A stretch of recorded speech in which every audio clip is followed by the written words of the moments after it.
কি করতে চাচ্ছ সেটা বলো। এখন আমি বিয়ে চাই। তোমাদের এই সম্পর্ক তাহলে কতদিন যাবত? 13 বছর। 13 বছর সম্পর্ক, দুই পরিবারের লোকজন জানে না? এলাকা 14 এলাকা সব মানুষ জানে। আচ্ছা, সব মানুষ জানে। এখানে জানে যে তোমার সাথে একটা প্রেমের সম্পর্ক। এর বাইরে কিছু? বাইরে সব কিছু। সুপ্রিয় দর্শকবিন্দু, এই যে কঠিন একটা ভিডিও নিয়ে আপনাদের সামনে হাজির হয়েছি দর্শকবিন্দু, সেটি হচ্ছে এই যে এই মেয়েটি এবং এই ছেলেটি তারা দীর্ঘদিন যাবৎ রিলেশন করত। দর্শকবিন্দু, এখন মেয়েটি যখন ছেলেটিকে বিবাহ করতে বলে, ছেলেটি বলে তাকে নাকি বিয়ে করবে না।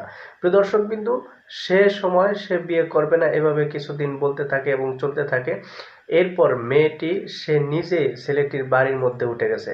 দর্শকবিন্দু, আসলে সম্পূর্ণ ভিডিওটি দেখেন তাহলে বুঝতে পারবেন। আর এমন নিত্য নতুন ভিডিও পেতে আমার চ্যানেলটি সাবস্ক্রাইব করে রাখেন। একজন মানুষের সাথে কথা বললেই কি সে তার বাড়িতে এসে উঠতে পারে? একজনের সাথে একজন কথা, আপনার সাথে আমি কোনোদিন কথা বলছি? আপনার সাথে কি আমি এখন কথা বলছি নাকি? হ্যাঁ হ্যাঁ, এখন তাহলে তুমি কি করতে চাচ্ছ সেটা বলো। এখন আমি বিয়ে চাই। তোমাদের এই সম্পর্ক তাহলে কতদিন যাবত? 13 বছর। 13 বছর সম্পর্ক, দুই পরিবারের লোকজন জানে না?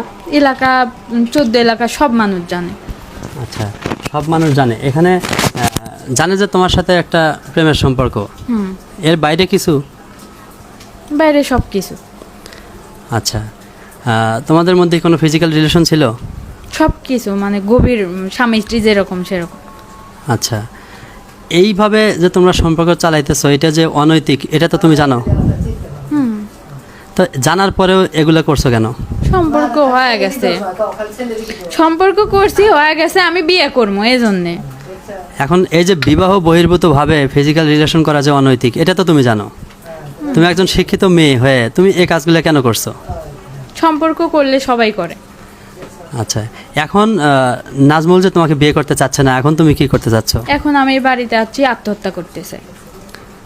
এটা আত্মহত্যা কি কোনো কিছু সমাধান? সমাধান বিয়ে। এখন উনি যে বিয়ে করবে না, সেই ক্ষেত্রে তুমি এখন আমি কি এই বাড়ি করবে? থেকে যাবো। মেয়ে যে আসছে, কেন আসছে? আপনাদেরকে কিছু বলে নাই? আমার তো কিছু বলে না, জানি না। এই মেয়ে হওয়ার কোনো দেরি নেই। আমি আজ ঘুম আসছে, একসাথে গরম পয়সা সেটা তুমি কে আছো, তুমি কি দোকান খাটো, দেরি নেই।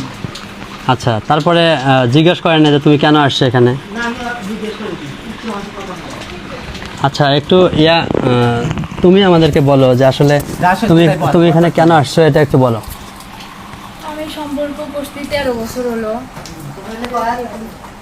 13 বছরের সম্পর্ক করতেছি, বিয়ে করতে চাই, মানে আমার পড়াশোনা করায় যে এটা পাশ করো তারপরে বিয়ে করবো, ওটা পাশ করো তারপরে বিয়ে করবো। আবার বিয়ের চাপ দিলে কয় আমার বড় ভাই বিয়ে করেই না, আমি কিভাবে করি, বড় ভাই করায়। এভাবে একটা একটা বলে এতদিন নিয়ে এসে সম্পর্ক ঠিকই আসছিল। মাঝখানে এই কয়দিন হলো আর একটা ফোন আমার কাছে আছে, ফোনটা চাই, আমি দেই না, ওর কাজের দরকার আমি না করি, তার জন্য কয় যে ফোন না দিলে পারে আমি কিন্তু সম্পর্ক বাদ দিব এবং বিয়ে করবো, 7 দিনের মধ্যে বিয়ে করবো। এই বলে 7 দিন হলে আমার সাথে সম্পর্ক মানে মোটামুটি খারাপ, বেশি সম্পর্ক খারাপ, মানে কথা কয় না, ফোন দিলে গালিগালাজ করে, এরকম। আমি ভয় দেখাই যে আমি ঘরে যাবো, এই করবো, কয় যা ফোন বাল তুলবে পারস তুলিস, এরকম বলে। তো এরকম করতে করতে আজকে সকালে ও আমাকে কইছে যে 3 দিনের মধ্যে আমার বিয়ে ঠিক, আমি 3 দিনের মধ্যে বিয়ে করবো, তোর বাপে কোষ তোকে বিয়ে দিয়া যায়। ছেলের নামটা কি? এমডি নাজমুল সরকার। বাবার নাম? মৃত মমতাজুর রহমান। আর তোমার নামটা কি? মোসাম্মদ সীমা খাতুন। বাবার নাম? মোহাম্মদ খোকা মণ্ডল। দুজনের গ্রাম তো একটাই, চৌকিবাড়ি। ধুরুট থানা। হ্যাঁ। জেলার নাম? বগুড়া।